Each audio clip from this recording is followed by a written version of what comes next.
और मैं प्रदेश के जितने हैं हमारे वरिष्ठ नेता सबसे आग्रह करूंगा कि मीरा भाईंदर के जो सच्चे कार्यकर्ता हैं वो बिल्कुल दुखी हैं, आहत हैं। कोई सोच रहे हैं कि मैं कहाँ जाऊं, इधर जाऊं कि उधर जाऊं, किधर जाऊं, ऐसा जो गाना है वो टाइप का दिखते नजर आ रहा है। तो एक बार मीरा भाईंदर शहर में आके जो भी है एक बार फैसला कर दे कि आखिर भाजपा का प्रतिनिधित्व मीरा भाईंदर सर में कौन करेगा। जो सर के अध्यक्ष ये सब मानेंगे, फडणवीस साहब मानेंगे, हम लोग वही मानेंगे। लेकिन अभी जो चल रही है वो बिल्कुल भी कतई हमें बर्दाश्त नहीं है कि अपने ही लोगों के ऊपर कुल्हाड़ी मारा जा रहा है। ये मैं बर्दाश्त नहीं करूंगा। इस तरह की तकलीफ सिर्फ आपको ही है या फिर और भी कार्यकर्ता को है? देखिए, अंदर ही अंदर सब घुट रहे हैं, लेकिन संजय ठाकुर शहर में बदनाम इसके लिए है कि संजय ठाकुर मुंह पे बोलने वाला आदमी है। जय हिंद दोस्तों, मैं हूं आफ्ताब खान और आप देख रहे हैं सिटी हेडलाइंस न्यूज। दोस्तों, मीरा भाईंदर में राजनीतिक उथल पुथल शुरू हो चुका है क्योंकि आगे चुनाव है और हमारे साथ हैं बीजेपी के एकदम कट्टर कार्यकर्ता संजय ठाकुर जी। संजय ठाकुर जी, किस तरह का मीरा भाईंदर में माहौल चल रहा है? अगर आपकी पार्टी की भी बात करूं तो आपकी भी पार्टी में मैं देखता हूं, एक तो दूसरे की पार्टी को तो देखता ही हूं, आपकी भी पार्टी में देखता हूं कि बीजेपी भी यहाँ पे दो टुकड़ों में बटी हुई दिख रही है। ऐसा सिर्फ मुझे दिख रहा है या आपको भी दिख रहा है? नहीं, आपने जो बात बताया वो बिल्कुल सही है। एक्चुअली मैं शुरू से ही संगठन के साथ जुड़ा हूँ, किसी भी व्यक्तिगत पर्सन के साथ नहीं जुड़ा हूँ।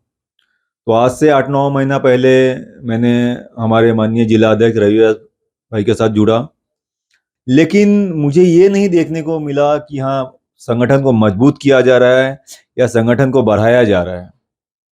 धीरे धीरे चल रही थी, बाद में माननीय आमदार गीता जैन मैडम आई, उसके बाद और उथल पुथल मच गई। लेकिन अभी फिलहाल की जो मैं कहानी देख रहा हूँ, इसमें अपने ही लोगों को पैर खींचा जा रहा है, अपने ही लोगों को अपमान किया जा रहा है, वो भी विरोधी दल के साथ मिलके। मुझे ये कतई बर्दाश्त नहीं है। कहीं ना कहीं ये जो प्रोग्राम हुआ था अपना नाट्यगृह का, ये सब का, तो हमारे माननीय जिला अध्यक्ष अंदर बैठे थे, आमदार अंदर बैठे थी, दोनों बीजेपी के। प्रताप सरनाईक साहब, वो भी चलो विरोधी पक्ष है, वो भी अंदर बैठे थे। यदि नरेंद्र मेहता जी का अपमान किया जा रहा है, गेट के अंदर नहीं आने दिया जा रहा है, तो सबसे पहला कदम रवि भाई को उठाना चाहिए कि हमारे पार्टी के वरिष्ठ हैं, आखिर उनको अंदर क्यों नहीं लेने। लेकिन यहां पे उल्टा पोस्ट पे पोस्ट डाला जा रहा है, नरेंद्र मेहता का अपमान, ये वो सब इनकी उल्टा किया जा रहा है। इससे पार्टी कभी मजबूत नहीं हो सकती है। और जो भी अभी कार्य दिखाया जा रहा है गीता जैन मैडम द्वारा या प्रताप सरनाईक साहब द्वारा, वो फूटे हुए नारियल को फोड़ा जा रहा है। जो भी कार्य मैं देख रहा हूं, फूटे हुए नारियल को फोड़ के अपने आप को राजनीति चमका रहे हैं। और प्रताप सरनाईक साहब ने एक बात बोली थी कि चलता फिरता नेता, तो मैंने शायद कल भी पोस्ट डाला था, आप लोगों ने पढ़ा रहेगा कि हाँ मैं मानता हूं कि नरेंद्र मेहता जी चलता फिरता नेता है। और इसके लिए क्योंकि वो समाज के, शहर के विकास के लिए हर एक गली, हर एक रोड पे यात्रा करते हैं कि कहाँ जनता को क्या तकलीफ है। लेकिन मैंने प्रताप सरनाईक साहब को एक बार भी कहीं नहीं देखा कि कोई रोड या गली में जनता का मुद्दा लिए या उनका समाधान करने के लिए घूमते फिरते।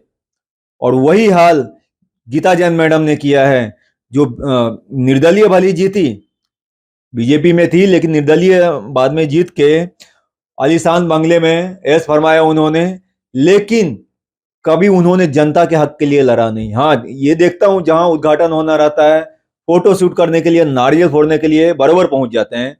और प्रताप सरनाईक साहब इतना बड़े बड़े बातें कर रहे हैं आजकल।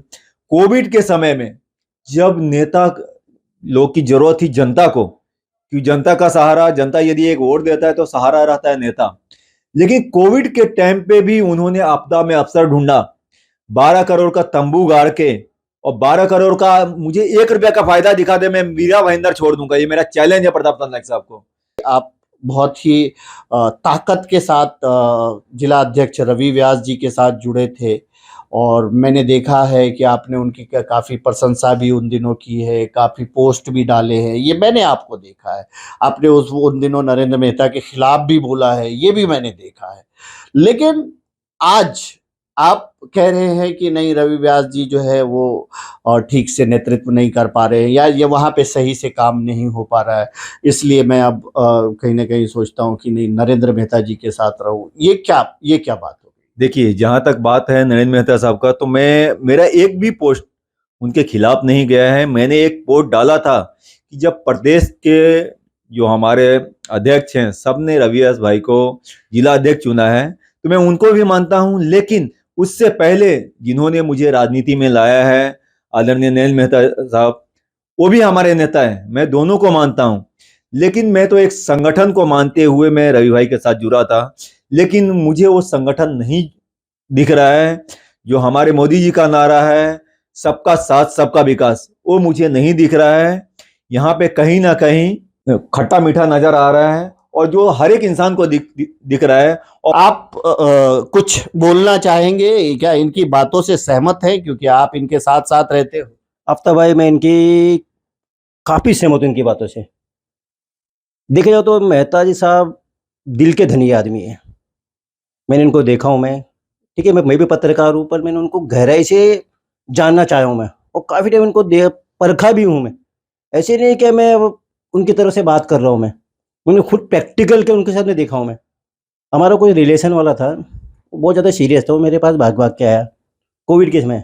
उनका 90% रैंक्स आई थिंक जा चुका था, उनके पास पैसे जरा भी नहीं थे। वो मेरे पास आया, बोला उमेश भाई मेरी ऐसी प्रॉब्लम है, और रोने लग गया मेरे पास। मैं बोला यार भाई क्या कर सकूँ तेरे लिए। फिर मैंने यहाँ टावर कुछ नहीं देखा, मैं मेहता जी को फ़ोन किया।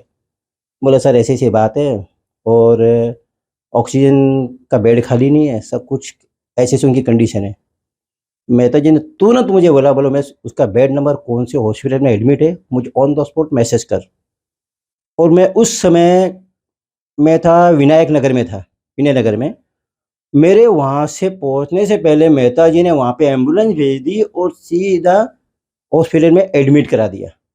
जब वहाँ पे पहुँचा, बोले वो तो लेके गए पेशेंट को। आज वो पेशेंट ठीक है, घर पे अपने परिवार के साथ खुशी खुशी रह रहा है। उन्होंने मुझे दिल से धन्यवाद किया। मैंने उनको यही कहा, बोला मैंने नहीं किया भाई, ये मेहता जी का गुणगान कर। आज भी इस आफ्ताब भाई उनको दिल से उनको सैल्यूट करता हूँ। दोस्तों, ये संजय ठाकुर जी हैं, जिन्होंने अपनी व्यथा बताई कि वो किस तरह से मीरा भाईंदर बीजेपी रवि व्यास जी से जुड़े, और फिर किस तरह से आहत हुए, और फिर किस तरह से वो एक्चुअल में क्या चाहते हैं। उन्होंने ये बताया कि हम चाहते हैं कि संगठन में एक दूसरे की बुराई ना हो, संगठन एक साथ एक मजबूत हाथों में लेकर के चला जाए, और कहीं ना कहीं इसी वजह से उनकी नाराजगी है जिला अध्यक्ष जी से, रवि व्यास जी से। और उन्होंने ये साफ साफ कहा कि सिर्फ मैं ही नहीं, बहुत सारे लोग जो है असमंजस की स्थिति में पड़े हुए हैं कि करे तो क्या करे। और इन्होंने साफ साफ कहा, अपने बड़े नेताओं से इन्होंने आग्रह किया कि दोनों के वर्चस्व को देखा जाए, दोनों के पॉपुलैरिटी को देखा जाए, और उसके बाद ये तय किया जाए कि मीरा भाईंदर की कमान किसके हाथ में दी जाए, जिससे कि मीरा भाईंदर के जो आम जनता है, जो इस संघ से जुड़े हैं, बीजेपी से जुड़े हैं, वो डाइवर्ट ना हो, डाइल्यूट ना हो, और एक साथ मिल करके काम करें।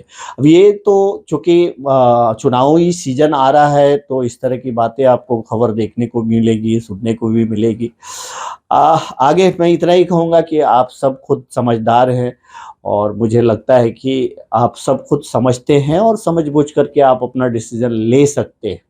अंत में इतना ही कहूँगा, आप सब अपना ख्याल रखें, एक दूसरे को दुआओं में याद रखें। Thank you so much.